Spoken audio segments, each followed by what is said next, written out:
L'énergie de 15 acteurs se déploie pour faire vivre les personnages de la comédie burlesque d'Eugène Labiche. Créée vers 1850, cette pièce met en scène Fadinard, un bourgeois embarqué dans un imbroglio incroyable.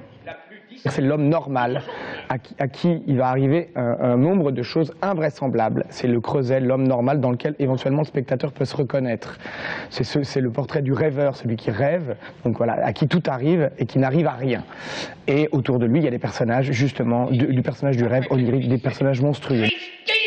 Ces personnages prennent vie depuis le 15 août au Centre dramatique régional de Tours, sous l'œil de Gilles Bouillon.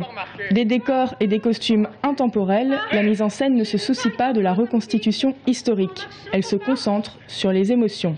J'avais envie, pas du tout de manière prétentieuse, mais j'avais envie d'entendre une salle rire. Cette pièce-là, le Chapeau de paille d'Italie, c'est pas une pièce banale ou une pièce ordinaire par rapport à Labiche. C'est-à-dire, on échappe au fameux trio le mari, la femme et l'amant, et donc il s'agit d'une véritable course-poursuite, et c'est ça qui m'intéressait, basé sur un double quiproquo, c'est-à-dire que c'est un homme qui cherche un chapeau le matin de son mariage, qui est à la recherche d'un chapeau de paille d'Italie, et puis la noce est à la recherche de ce monsieur Fadinard qui est en train de chercher un chapeau de paille d'Italie. Donc si vous voulez, là, il y a une double poursuite qui s'engage.